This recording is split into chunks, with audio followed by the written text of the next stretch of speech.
마태복음 6장 25절로 34절의 말씀입니다.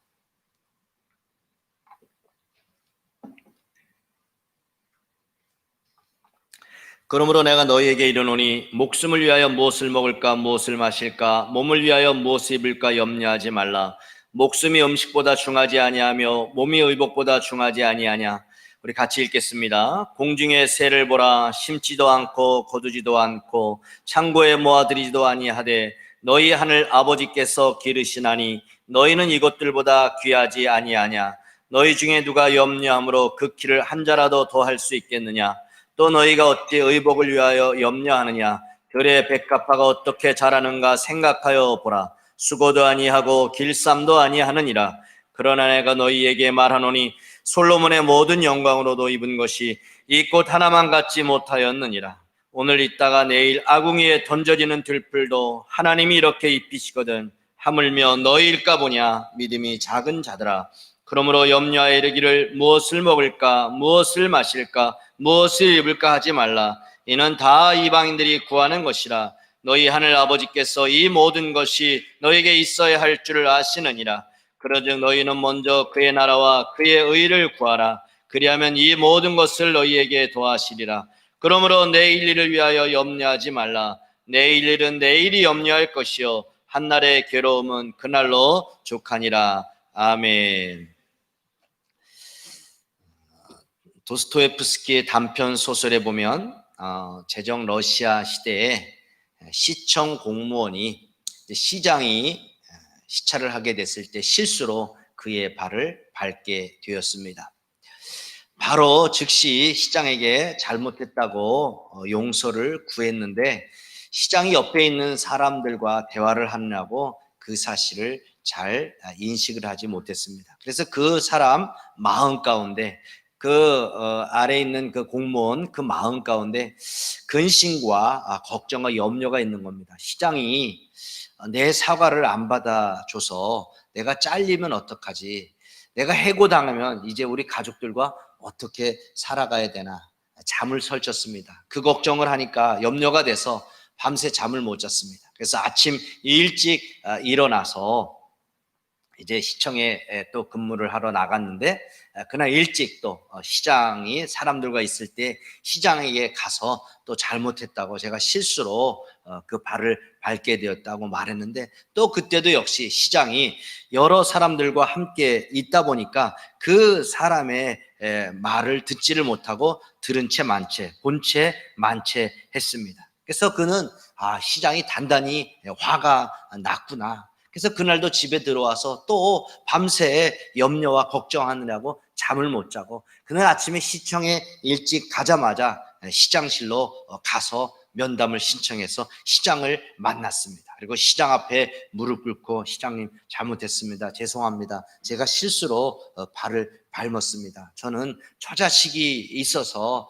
제가 잘리면 안 됩니다. 용서해 주십시오. 그랬더니 시장이 버럭 화를 내는 겁니다. 이 사람 이거 미친 사람 아니야? 제정신 나간 사람 아니야? 나는 그런 것 사실도 기억하지 못하는데 왜 자꾸 와서 나를 괴롭히느냐고 오히려 화를 버럭 내는 겁니다.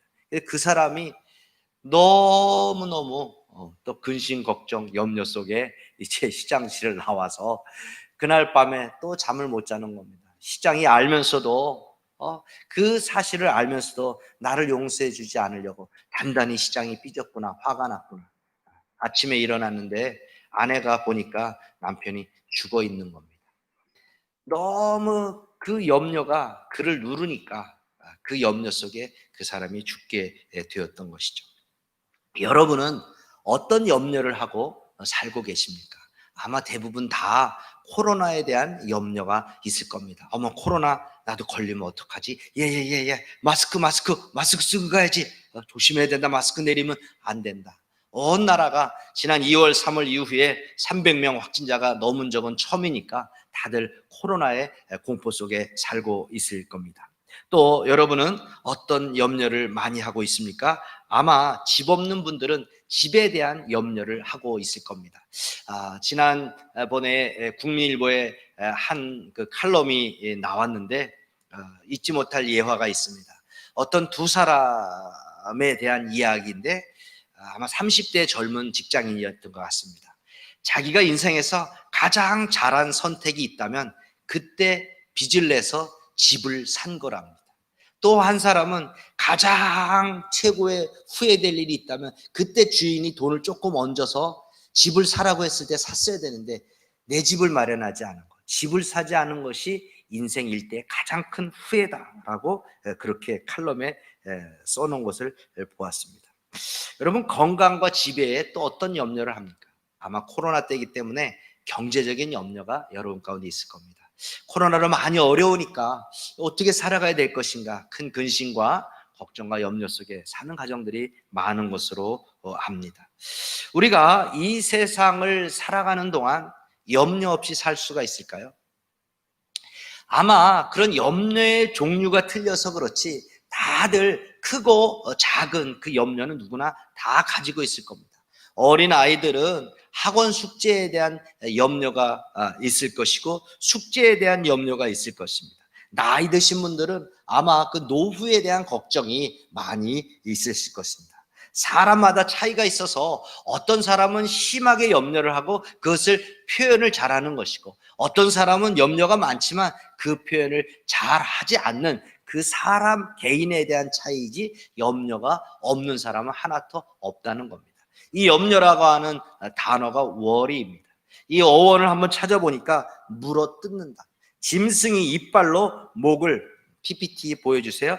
꽉 물어서 질식해 죽인다, 이런 뜻입니다. 잠언 17장 22절에도 보면 마음의 즐거움은 양약이라도 심령의 근심은 뼈를 마르게 하느니라 그랬습니다. 자, 우리가 근심과 걱정, 염려 속에 살다 보면 그것이 우리의 뼈를 마르게 해서 결국에는 죽어가게 된다라는 말이죠. 여러분은 염려가 죄라는 사실을 아십니까? 한번 이 성경 구절을 한번 같이 한번 읽어보시죠. 시작. 너희는 스스로 조심하라. 그렇지 않으면 방탕함과 술 취함과 생활의 염려로 마음이 둔하여지고 뜻밖의 그날이 덫과 같이 너희에게 임하리라. 말세 성도들이 빠지기 쉬운 세 가지 악을 지적하는데 먼저 방탕함과 술 취함이 나옵니다. 여러분, 요즘 얼마나 많은 사람들이 방탕하고 술에 취해서 비틀거립니까? 이건 뭐 남녀노소 어디 지역을 불문하고 나라를 불문하고 다 방탕하고 누가 더 방탕한가 거의 내기를 하듯이 방탕이 아주 극에 달하고 있습니다. 술 취함, 뭐 이 뒤에 동네에만 가도 이른 초저녁부터 남녀들이 어울려서 다 술 먹고 또 나와서 여자들도 그렇게 나와서 같이 남자들과 담배를 피고 술 취함과 방탕함. 근데 또 하나 주님이 지적하는 게 뭐예요?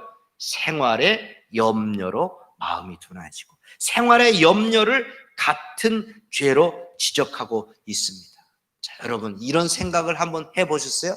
방탕함, 술 취함, 그거는 죄다라고 생각할 수 있는데 또 하나 생활의 염려가 똑같이 죄다. 우리 주님이 그렇게 말씀하고 있는 겁니다. 왜 주님 앞에 생활의 염려가 죄가 되죠? 주님이 내 안에 계시잖아요. 하나님을 내 아버지로 모시고 있어요. 만왕의 왕 되시는 이 세상을 창조하시고 이 세상을 다스리시는 그 하나님을 믿는다면 만왕의 왕 되신 아버지를 내 하나님으로 믿는데 내가 그것을 염려하고 있다면 마치 내 아들이 야 걱정하지 마, 내가 네 인생 책임질게, 공부 등록금 걱정하지 마, 아빠가 책임지니까 너는 알바하지 말고 열심히 공부만 하면 돼. 근데 그 사실을 믿지 못하고 얘가 몰래 알바를 하고 있단 말이에요. 그러면 화가 나죠. 야, 넌 아빠를 못 믿어? 아빠가 돈 걱정하지 말고 등록금 걱정하지 말고 열심히 공부하라 그랬잖아. 왜 아빠를 못 믿는 거야?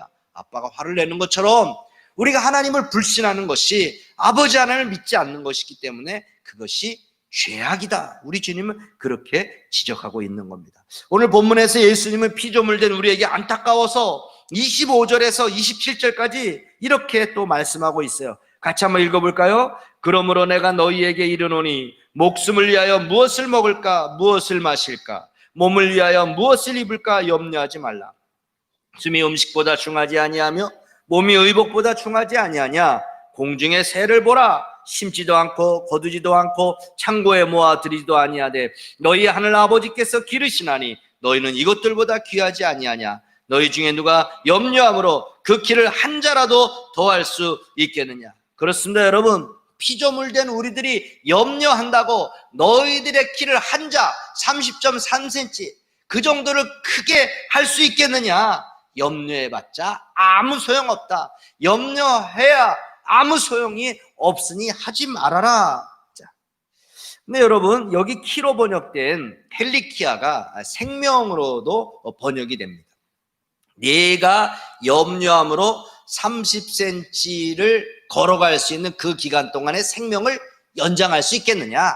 아무 소용없다. 그러니 너 염려하지 말아라. 걱정하지 말아라. 그 얘기입니다. 네가 건강에 대해 염려한다고 생명을 연장할 수 있느냐? 아무 소용없다. 염려하지 말아라. 염려라고 하는 것은 자동차의 엔진을 중립에다 놓고 악셀레이터를 계속 밟는 것과 똑같습니다. 제가 22년 전에 일산에서 부목사로 사역할 때 교회에 낡은 봉고차가 2대가 있어요. 그래서 목사님이 그거를 이제 가서 검사를 받아오라고 했습니다.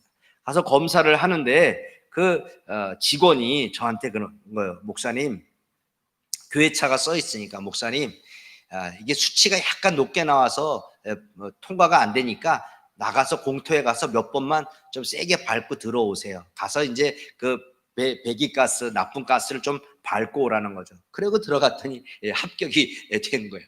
자, 여러분, 한번 차 운전 다 하시잖아요. 차를 다 세워놓고 중립에 놨습니다. 악셀레이터를 밟으십시오. 붕붕붕 밟으십시오. 나쁜 것을 빼낸다 생각하고 한번 최대한 한번 밟아보십시오. 어떻게 차가 옮겨졌습니까? 0.1mm라도 앞으로 나갔습니까? 염려가 그와 같다는 거예요. 니들이 아무리 근심하고 걱정하고 염려해봤자 변화되는 거 아무것도 없다. 아무 소용없다. 그러니까 염려하지 말아라. 염려 스탑. 우리 주님이 지금 그 말씀하고 있는 거예요. 물론 예수님 당시에 우리가 어려서 먹을 것이 밥 외에 없었잖아요.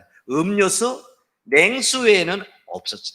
그것처럼 예수님 당시에도 먹을 것이 별로 없었고 입을 것이 별로 없었어요. 우리가 어려서 그냥 그 옷을 입으면 그게 학교 가는 교복이 되고 체육 시간에 가면 체육복이 되는 것이고 집에 와서 잠자면 잠옷이 되는 것처럼 예수님 당시에도 거의 OT 단벌 신사로 그렇게 살았던 그런 사람들이겠습니다. 그래서 그런 사람들에게 예수님께서 염려하지 말아라. 그럼에도 불구하고 목숨이 음식보다 중하지 아니하며 몸이 의복보다 중하지 아니하 하면서 목숨이 중요하기 때문에 염려하지 말라. 우리 주님 이렇게 말씀하는 겁니다. 예수님께서 염려하는 제자들을 보고 사물을 보시고 비유로 말씀합니다. 예수님의 그 말씀하시는 특징 가운데 하나는 사물을 들어서 비유하시는 건데 그것을 한 번 말하는 경우도 있고 특별히 산상 수훈 같은 경우에는 2번, 3번 연속해서 말씀하시는 그런 특징이 있습니다. 한번 26절을 보십시오. PPT에도 나옵니다. 공중에 나는 새를 봐라. 야, 저 새가 씨앗을 심은 적이 있느냐? 저 새가 수확을 해서 창고에 모아들인 적이 있느냐? 그런 적 없잖아. 그런데도 저렇게 지금 잘 살고 있어. 하나님께서 다 기르고 먹이지 않느냐? 그러면서 또 주님이 자, 연속해서 염려하는 제자들을 향하여 연속해서 말씀합니다. 자, 저 들의 백합화를 봐라. 저렇게 아름다운 백합화, 저렇게 아름답게 누가 만들어줬느냐? 저렇게 옷을 입은 거 누가 저렇게 했느냐? 내가 하지 않았느냐? 자, 여러분 우리가 또 30절에 보면 그건 그대로 나는데 오늘 있다가 내일 아궁이에 던져지는 들불도 하나님이 이렇게 입히시거든. 하물며 너희일까 보냐? 믿음이 적은 자다. 들풀을 이야기하는 겁니다. 우리나라의 백합화는 흰색이죠.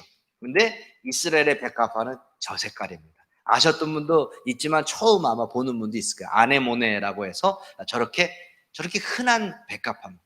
그러니까 예수님께서 저 꽃을 보면서 자, 공중의 새를 봐라. 자, 들의 백합화를 봐라. 저 들의 백합화가 스스로 저렇게 씨앗을 심고 거름을 주고 자랐느냐? 아니지 않느냐. 그런데 하물며 너희일까 보냐. 우리 애들 말로 하면 이 바보야. 걱정하지 마. 왜 걱정해? 염려 그만 끝. 울음 뚝. 염려 뚝. 염려 스탑. 우리 주님 그렇게 말씀하고 계시는 것입니다. 지구상에 있는 조류가 약 1,000억 마리 정도가 돼요. 1,000억 마리. 근데 그 새의 먹이를 한번 생각해 보세요. 그 많은 놈들이 어떻게 그렇게 어디서 먹이가 나서 그 많은 1,000억 마리가 먹이를 먹겠어요. 제가 김해에서 사역할 때 우리 교회 옆에 빌라에 매년 봄이 되면 찾아오는 제비가 있었습니다. 저도 궁금했어요. 매년 제비가 찾아오나 안 오나. 그래서 이렇게 이제 그 제비들을 잘 유심히 살펴보면 이제 알을 낳으면 새끼가 나면 막 짹짹거리면서 입을 이렇게 내밀거든요. 저 그림입니다. 그러면 지금 저렇게 못하고 등 밑에다 이렇게 놨는데 그러면 이 암수가 교대로 가서 이렇게 벌레를 물어와요. 와, 그 도대체 이놈들이 얼마나 사나게 찾아보니까 3주 정도를 사는데 한 100번 정도를 왔다 갔다 한다고 합니다. 그러니 여러분 얼마나 부지런히 그 엄마 아빠가 암수가 왔다 갔다 하면서 그 새를 먹여야 돼요. 근데 저 제비가 쟤네 지금 7마리, 제 새끼 6마리에 엄마 아빠 치고 뭐 그러면 7, 8마리인데 쟤들만 있습니까? 1,000억 마리라니까요. 그 많은 새들을 하나님께서 먹이고 입힌단 말이죠. 여러분 우리가 누굽니까?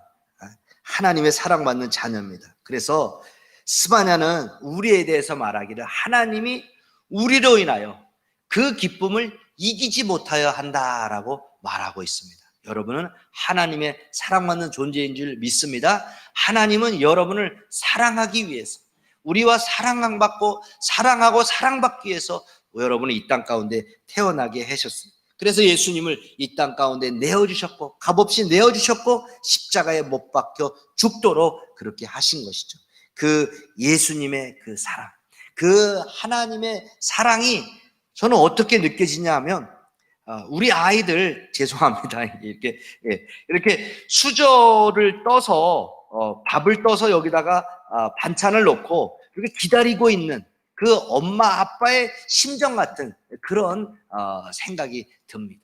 우리에게 좋은 것을 주려고 애가 밥을 다 먹으면 또 바로 입에 떠넣어주고 하는 것처럼 우리 하나님께서 여러분을 사랑해서 때가 되고 또 여러분의 그 어떤 하나님이 목적한 원하는 그런 수준에 이르면 바로 그때 주시려고 막 문 밖에서 딱 기다리는 수저를 떠서 기다리는 그 예수님의 모습이 바로 우리 예수님의 모습입니다.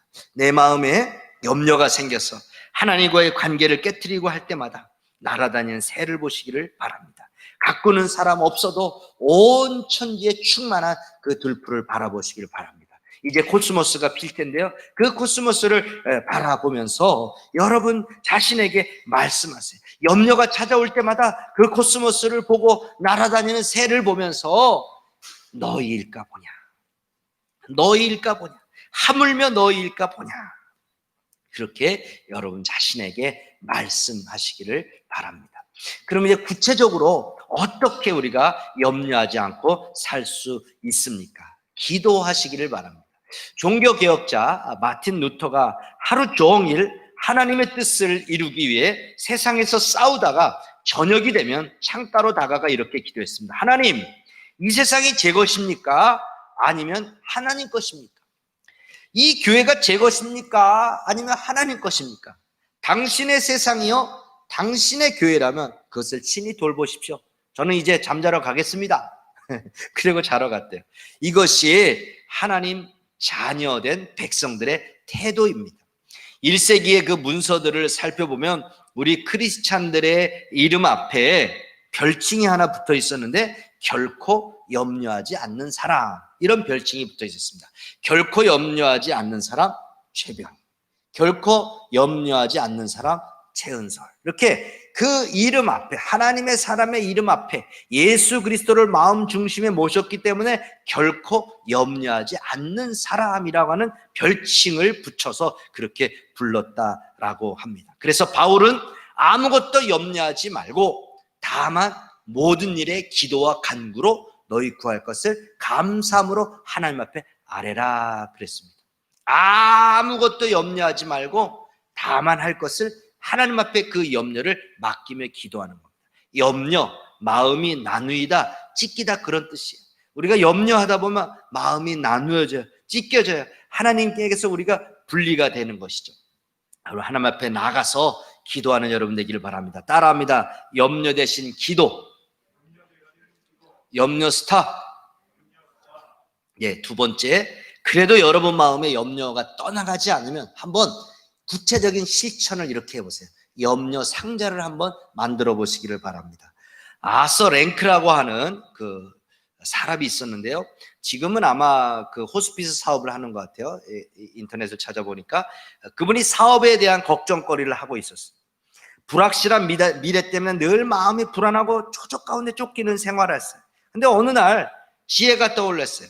야, 내가 매일매일 이렇게 염려에 붙잡혀서 작은 염려, 큰 염려, 내가 이러다가 매일 염려 속에 살다가 죽을 수밖에 없겠구나. 그래서 내가 하루를 정해서 그날을 염려하는 날로 한번 삼아보자 해서 그가 이제 염려거리가 딱 생기면 바로 적어가지고 염려통에다가 그거를 집어넣습니다. 그리고 D-Day를 수요일로 잡은 거예요. 그래서 염려가 생기면 그냥 염려를 적어서 거기다 집어넣고 염려 안 해 하고 막 잊어버리려고 애를 쓰고 딱 수요일 날 그날은 이제 염려하는 수요일 염려 박스를 열어서 이렇게 보면 신기하게도 그때는 굉장히 염려가 컸는데 염려가 확 줄어드는 거예요. 그때 가서 보면 아이 뭘 이런 것도 염려했지 할 정도로 그렇게 아무 문제가 없는 것처럼 돼버린 겁니다. 그래서 그가 내린 결론은 염려할 필요성이 전혀 없다. 그가 내린 결론, 염려할 필요가 없다. 그래서 우리 주님이 말씀하는 거예요. 너희 중에 누가 염려함으로 그 키를 한 자라도 할 수 있겠느냐. 넌 피조물이야. 너는 나만 믿고 오면 돼. 염려하지 마. 아무 소용없어. 전혀 소용없는 염려를 왜 하고 있니? 그저 너는 나만 믿고 오면 돼. 오래전 미국에서 영향력을 행사했던 감리교 웰치 목사님이 계신데 101세 생일을 맞이하게 됐어요. 오늘날 뭐 김영석 교수나 옛날에 이제 방지일 100세 이상 산 방지일 목사님 같은 이제 그런 분이죠. 이제 101살이니까 얼마나 대단해요. 예전에 그러니까 이제 기자들이 모여서 이제 축하 자리에 기자들이 와서 물어봤습니다. 목사님 101살인데 남은 생을 생각하면 걱정이 안 되세요? 그러니까 목사님 이런 말. 내가 30년 전에 은퇴를 했는데 그때야 비로소 깨달은 중요한 진리가 하나 있었어. 나는 일평생 살아오면서 부끄럽지만 목사로서 매일 염려를 끌어안고 살았어. 날마다 염려하고 근심하며 살았는데 나중에 은퇴할 때 내가 생각해 보니까 그렇게 내가 끙끙 앓고 염려했는데 실제로 그 염려가 터진 것은 한 건도 없었어. 내가 은퇴할 때에서야만 그 사실을 깨달았단 말이야. 자, 그러면서 그가 이제 이렇게 말, 내가 이런 과거를 돌아보면서 교훈을 받았기 때문에 앞으로 얼마나 더 살지 모르지만 앞날에 대해서 걱정 안 하기로 했어. 사랑하는 여러분, 100세를 산 그 어르신이 우리에게 들려주는 노인의 지혜입니다. 우리가 이 세상을 살아가다 보면 염려하지 않고 살 수는 없습니다. 작은 염려, 큰 염려 다 여러분에게 찾아올 것입니다. 근데 반응할 때 작은 반응에도 크게 반응하면 아까 그 서두에 예화를 들은 사람처럼 여러분이 스스로 죽을 수밖에 없습니다. 여러분의 마음을 그 염려가 갈기갈기 찢어 놓을 것입니다. 그러나 여러분이 그 염려 속에서 아무것도 염려하지 말라고 하는 그 왜 들의 백합화를 공중의 새를 봐라. 왜 염려하냐? 하물며 너희일까 보냐라고 하는 그 주님의 음성을 들으시고 그때로 정말 염려를 염려를 딱 내려놓으시고 그 염려를 주님께 딱 던져버리심으로 말미암아 지나고 나서 하나님이 나를 이렇게 사랑하셨네. 그때 왜 내가 염려했지? 야, 걱정하지 마. 하나님이 계신데 뭘 걱정하니? 하나님은 살아계셔 라고 그 하나님의 사랑을 체험하고 간증하는 축복의 주인공, 기적의 주인공 되시기를 주님의 이름으로 축복합니다.